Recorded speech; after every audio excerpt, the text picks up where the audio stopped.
Hello नमस्कार दोस्तों, मैं शिवेंद्र प्रताप सिंह। यूपी ट्रिपल में जो फार्मासिस्ट की 560 पोस्ट आई है उस पर हम लोग को हॉस्पिटल एंड क्लिनिकल फार्मेसी के एमसीक्यू सॉल्व कराएंगे। पहला क्वेश्चन है, a hospital is called large.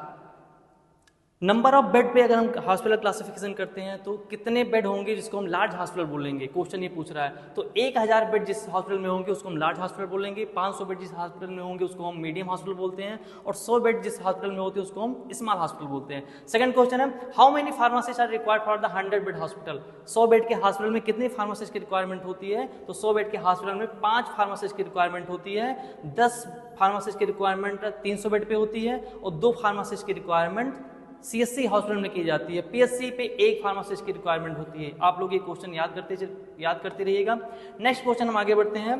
The hospital pharmacy are a minimum the hospital pharmacy require a minimum of floor space according to the norms let down by drug and cosmetic act. Drug and cosmetic act के according अगर देखा जाए तो floor space पे कितने area की जरूरत होती है हॉस्पिटल फार्मेसी के लिए? तो 250 square feet. 250 square feet correct space होता है, करेक्ट स्पेस होता है हॉस्पिटल में हॉस्पिटल फार्मेसी ओपन करने के लिए। नेक्स्ट क्वेश्चन है, choose the hospital classification based on the cost.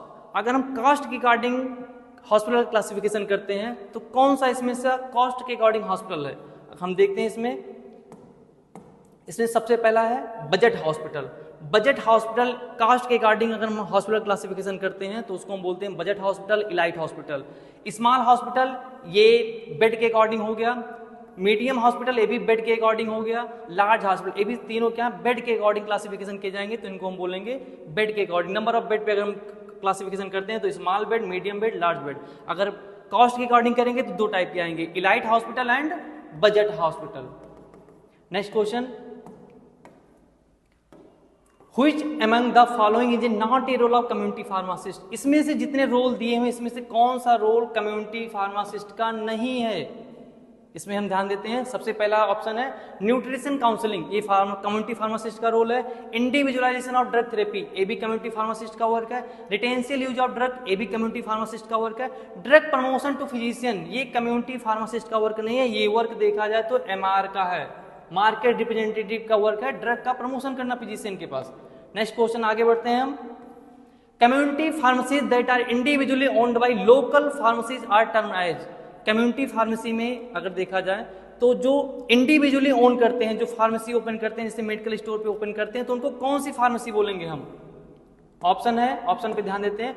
Food store pharmacy ये रॉन्ग है, मास मर्चेंडाइज फार्मेसीज ये भी रॉन्ग है, चैन फार्मेसीज ये भी रॉन्ग है, इंडिपेंडेंट फार्मेसी जो लोकल मार्केट में लोग फार्मेसी ओपन करते हैं उनको बोलते हैं इंडिपेंडेंट फार्मेसी, क्योंकि वो वहां के खुद के ओनर होते हैं, खुद फार्मासिस्ट होते हैं, खुद उसके ओनर होते हैं, उसको बोलते हैं independent pharmacy. Next question, Which of the following is not a silent feature of hospital pharmacy? जो ये फीचर्स दिए हुए हैं उसमें से कौन सा फीचर हॉस्पिटल फार्मेसी का नहीं है? इसमें ऑप्शन दिए हुए हैं, design of a new drug.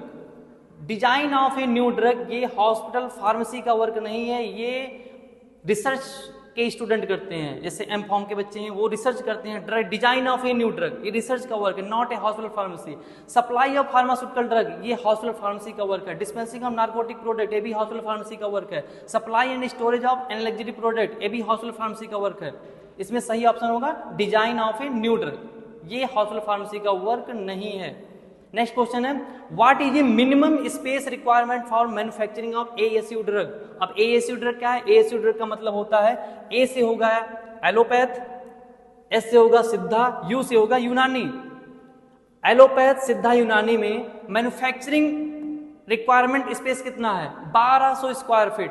1200 square feet is the correct answer. 1600, 1800, 1300 ये रॉन्ग आंसर है। एएसयू के ओपन करने के लिए, मैन्युफैक्चरिंग यूनिट ओपन करने के लिए 1200 स्क्वायर फीट का हमको एयर स्पेस चाहिए।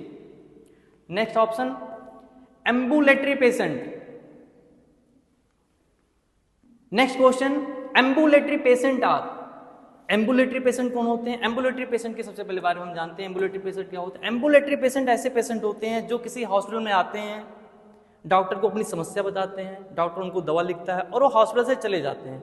इस ऐसे पेशेंट को हम बोलते हैं एम्बुलेटरी पेशेंट, यानी जो कुछ टाइम के लिए हॉस्पिटल में आए हैं, दिखाए वो चले गए। तो ऑप्शन देखते हैं, ऑप्शन कौन कौन से हैं? Required to admit the ward for treatment, मैंने जैसे पहले समझाया, किसी पेशेंट को अगर वार्ड में आने के बाद ट्रीटमेंट के लिए वार्ड में एडमिट कर लिया गया, उसको एम्बुलेटरी पेशेंट नहीं बोलते हैं।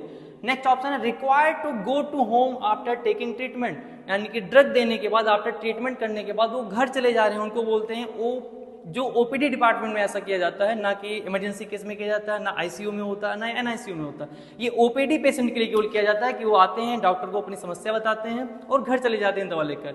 नेक्स्ट ऑप्शन है रिक्वायर इमरजेंसी ट्रीटमेंट, इस कंडीशन में हम आईसीयू में जाएंगे, एम्बुलेटरी में नहीं आएगा। नन ऑफ दिस, ये ऑप्शन भी गलत है। इसमें सही ऑप्शन है required to go home after taking treatment. Next question है following the role of modern community pharmacy, इसमें से कौन सा मॉडर्न कम्युनिटी फार्मेसी का रोल नहीं है, इसको हमको ध्यान से पढ़ना है। मॉडर्न कम्युनिटी फार्मेसी की बात हो रही है, आप लोग बहुत ध्यान से hospital and clinical pharmacy subject को पढ़िएगा, इसमें से नंबर ऑफ क्वेश्चन आपको मिलेंगे यूपी SSC में। फर्स्ट ऑप्शन है care of patient for clinical pharmacy, ये तो बहुत जरूरी वर्क है मॉडर्न कम्युनिटी फार्मेसी का, पेशेंट की केयर करना। Responding to minor elements, responding मतलब छोटे मोटे अगर घाव वगैरह किसी पेशेंट का तो आप उसका इलाज कर सकते हैं। हेल्थ प्रमोशन, ये भी वर्क है कम्युनिटी फार्मेसी का। एक ऑप्शन है small scale manufacturing of medicine, hospital में किसी भी ड्रग की मैन्युफैक्चरिंग नहीं होती है, आपको अपने ध्यान में रखना है, ये कम्युनिटी फार्मेसी का वर्क नहीं है, ये इंडस्ट्री में वर्क किया जाता है जहां पे ड्रग की मैन्युफैक्चरिंग होती है। नेक्स्ट क्वेश्चन है general hospital pharmacy question, the minimum training hour required for pharmacy registration in is hour. अगर हावर में बात की जाए तो फार्मासिस्ट के रजिस्ट्रेशन के लिए कितने घंटे की ट्रेनिंग की जाती है, पीसीआई के अकॉर्डिंग जो नॉर्म्स में दिया गया है, तो 500 घंटे 500 हावर्स हमको ट्रेनिंग करनी होगी किसी भी रजिस्टर्ड हॉस्पिटल में फार्मासिस्ट के अंडर। ये हम लोग सीएससी में, पीएससी में, डिस्ट्रिक्ट हॉस्पिटल लेवल पे हम लोग ट्रेनिंग करते हैं, जो डी फार्मा के बच्चे होते हैं, बी फार्मा के बच्चे होते हैं। अगर मंथ में कैलकुलेट किया जाए तो 3 मंथ, हावर्स में कैलकुलेट किया जाए तो 500 हावर्स, अगर डे में कैलकुलेट करते हैं तो 90 डेज की ट्रेनिंग होती है। यहाँ पे हावर्स में पूछा गया तो 500 हावर्स, अगर डे में कैलकुलेट किया जाएगा तो 90 डेज, अगर मंथ में तो 3 मंथ। नेक्स्ट क्वेश्चन है there are various factor affecting the economy of a hospital, hospital की इकोनॉमी को कौन कौन से फैक्टर अफेक्ट करते हैं, किस बेस पे करना है हमको, मैन्युफैक्चरिंग कैपेसिटी के अकॉर्डिंग हमको करना है। तो इसमें 4 ऑप्शन दिए हुए, सही ऑप्शन आपका है availability of equipment and economy of a hospital to fulfil the requirement. किसी हॉस्पिटल में उसकी अवेलेबिलिटी पे डिपेंड करता है। अवेलेबिलिटी का मतलब देखा जाए कि कितने इक्विपमेंट उनके पास हैं, जैसे कि एक्सरे मशीन हो गया आपके पास अगर हॉस्पिटल में है, तो ये सब महंगी चीजें हैं, इनको क्या करते हैं, ये इकोनॉमी को इफेक्ट करते हैं, हॉस्पिटल की इकोनॉमी को इफेक्ट करते हैं। नेक्स्ट क्वेश्चन,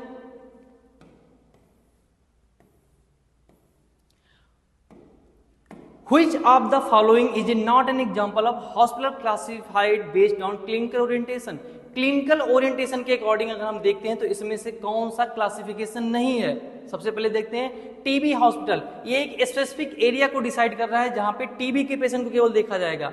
नेक्स्ट ऑप्शन है पीडियाट्रिक हॉस्पिटल, पीडियाट्रिक हॉस्पिटल में केवल छोटे बच्चों का इलाज किया जाएगा, जो 18 साल से कम बच्चे होंगे, स्पेसिफिक एरिया को डिसाइड कर रहा है। एलोपैथिक हॉस्पिटल, ये भी क्लासिफिकेशन है बेस्ड ऑन क्लिनिकल ओरिएंटेशन के अकॉर्डिंग। इसमें से सही ऑप्शन है इलाइट हॉस्पिटल, इस बेस पे पहले भी क्वेश्चन 2 समझा चुके हैं। इलाइट हॉस्पिटल क्लासिफिकेशन अगर हम बोलेंगे तो हॉस्पिटल के कॉस्ट के अकॉर्डिंग हम क्लासिफिकेशन करते हैं, बजट हॉस्पिटल